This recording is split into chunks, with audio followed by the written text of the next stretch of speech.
You're listening to the Bearded Theologians podcast, hosted by Matt Franks. And Zach Bechtold. So, this week on the podcast, we are entering into one of those sacred seasons of the life of the church where you may have special services, special events, all sorts of things going on where you'll have guests. And I use the term guest because I feel like that when someone comes into your congregation for the first time, they are your guest, they're not a visitor. I know it's a somatic thing. It's something that I've always kind of used the last few years because I find that a little bit healthier, because sometimes guests are just going to be guests. They're not looking for a place to land.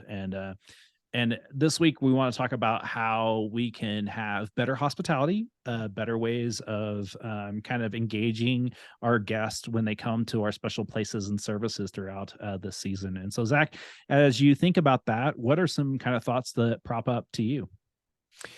Probably the core thing that piques my interest when talking about hospitality in the church today is, gosh, a lot of things, really. It seems like we should have this conversation every couple of years, but it's super, super important now because we're coming out of the pandemic and hospitality has changed. And we're now looking at in-person hospitality, online hospitality, and everything in between. And like you said, people are showing up to our space, our services, the things that we're doing, and often do during Advent and Christmas, more so than other times of the year. There's something special about Advent that draws people in and brings some comfort.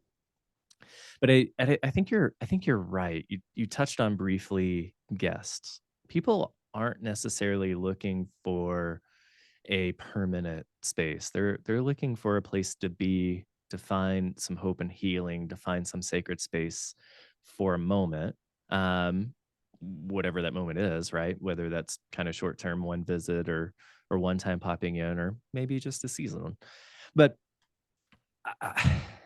remembering that it's just that, right? Like, there's other ways to engage people and welcome people in outside of Sunday morning. And I think our hospitality has to reach beyond that. And maybe what we've got stuck in the last 10 to 15 years of thinking about hospitality is it's a Sunday morning thing and a always attract people back to the Sunday morning deal, where maybe the conversation's different now, especially coming post pandemic and circling back into a new normal, that people are watching us online and maybe will pop in from time to time, maybe never, but they're present in different ways. And what's our hospitality reach and look like beyond a Sunday morning? I think that's the question I have, and I'm trying to answer in my own congregation. Well, and I think that like the thing that you and I both wrestle with is in this new paradigm that we're in church is the reality is that if they're coming into your facility, either they've done their research and they're Mhm. coming because they like what they saw and they want to see if it's real, or they are in a space where they need that kind of thing, and Mhm. it's not, they're looking for something more and deep, and they saw what you offered and they like, and I think that that's where, it begins. They used to say it begins at your front door. Now it Mhm. begins on your digital door and what Yeah. your digital presence is. You have to have a digital presence. You have to. I know this is hard for some people to hear because now, Right. as we're in this new season that we're in, there are people that saying, I want to do away with online. I want to do away with these things. And I'm here to tell you, if you do that, don't expect to get new people, Right. because that's where they're looking. And maybe they've been hurt by their church. Maybe something happened and they like look to see how you're, are you inclusive? And maybe they saw something that you were inclusive. And and I think that the idea of hospitality extends out into everything we do. And this is something I talk about pretty much every Sunday, that every opportunity is an opportunity to share the good news. It's an opportunity of hospitality. It's an opportunity of invitation. But for me, it's, one, when you have a guest, for those of you who are listening, if you are attend a worship space and you have a guest, don't overwhelm them. Mhm. I have a rule of five. So we do a greeting time here. I actually like the greeting time, and that's a whole other podcast for a whole other day. But one of the things that I do in greeting time is I always try to greet people that I didn't greet the last week, either members or non-members.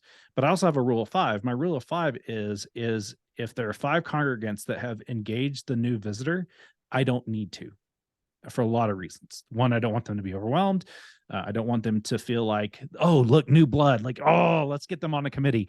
I don't think that way. I'm all about relationships, and for me, relationship building is best. And we had this experience 2 weeks ago at church, where the rule of five was engaged, and so I didn't go greet these new guests. But one of the things that I loved is that my church members did a really great thing. Hey, have you met our pastor yet? And they brought me over and we taught. We had a genuine conversation and we built a relationship. And we have to learn how to be better relationship builders. We can't make an invitation to someone to be a part of us until we know them, until we build a relationship with them. And that starts in that general conversation when they're first there. Hey, how's it going? My name is, your name is, and make sure that we use their name 2 to 3 times, because that's how you make people feel welcomed, when they hear their name again and again and again. And far too often, I think churches find themselves in a shallow greeting pool, that they're not willing to do the work that they need to build those relationships and just say, hey, look, we're a church, you should want to come. And that's the thing, right? Is I've seen, especially in your smaller congregations, I've seen that very thing where new people have walked in the door, especially a family. I watched a family walk in the door at a church that I was visiting or guest preaching at, and they had teenagers, and they invited the teenagers to run the PowerPoint for the day. This was literally their first time in the door. And they came to it from a genuine space of trying to get people involved and plug in, but there's a point of overwhelmment, right? And if you're visiting a church for the first time, we all have that limit. Some are different than others, but I guarantee you a first-time visitor, first-time guest does not want to run your PowerPoint. They don't want to pray. They really probably don't want to be acknowledged in the prayer time of, hey, please stand up and tell us who you are. They want to feel welcomed. They want to feel like what they did that morning meant something, not only on a spiritual level, but on a personal level, right? They're coming to meet people and to be a part of something bigger than themselves. And it takes all of us to remember our first time walking in the door, whether that was when we were born, because we're cradle Methodist in churches, or when we moved into a new community and didn't know anybody and found the Methodist church, right? Or found whatever church we're going to. It's important. Not to deep dive into a bunch of things like asset mapping and saying what our building space and physical space and worship space and orders of worship inside and outside of the church look like. But that's important too. Clean up your clutter, right? Yes. Throw the insider language away. Get rid of your acronyms, things like that.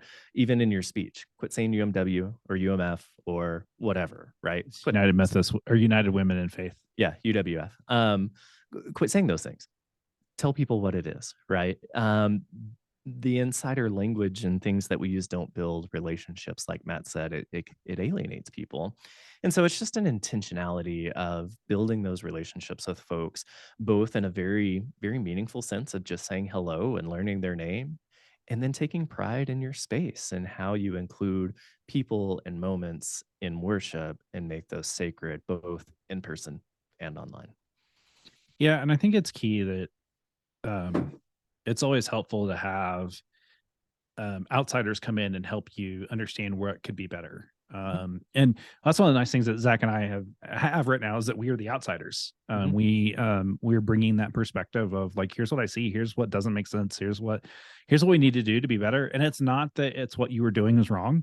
It's just what you're doing doesn't really make sense to someone who's new. Right. And the shift, the healthiness of it is shifting from having doing what you've always done. Because let's be real, there's not very many churches that can say we've done this and it's continually helping us grow. Let's be real, the church is in decline, and I think it's because of lack of relationship building, unwillingness to change what needs to be changed, and just being flat out jerks. Mhm, And I think that those three things can easily be fixed and mhm, remedied. And I think the same thing, like when we have these seasons that we're in, it's not about getting them back into the pews.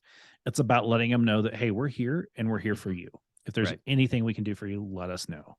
Right. And I think that that invitation starts with all of us, that we should strive to build those relationships, and that it's not about getting them into the pews every Sunday. It's about Mhm. just letting them know that there is a faith community that will love them and support them in whatever that they've got going on in their lives. Yeah, and I think that's Advent and Christmas. That's this season, and, when we think about the way we've always done it and done things during this season, our guests, the people who haven't been around for a billion of these seasons, they don't know. They don't care what we've always done and how we've always done it. They don't know that, but we do, and so it's re-gearing ourselves to what's working, what makes people feel Yeah. at home and comfortable, and what's that spark to build that relationship. And how do we just be honest with ourselves of, hey, that thing doesn't work anymore, here's how we grow it, here's how we get better, and here's how we create the sacred space, for this season, because that's what it's about. People are looking to come to church during Advent to find those pieces of hope, peace, joy, and love, right? To find some familiar things that they may know, but Yeah. maybe not live out, or right, be in tune with each and every day.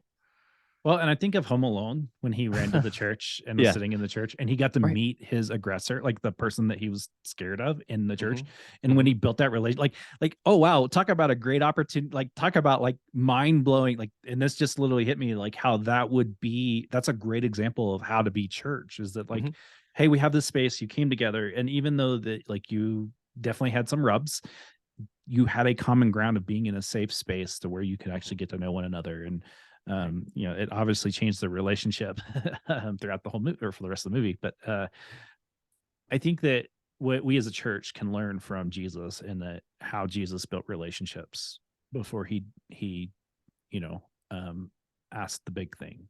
Right. And I even think of when he invited the early disciples to come and fish with him, he engaged them on their level. He met them where they're at. He Mhm, didn't ask them initially to be part of something until he knew them.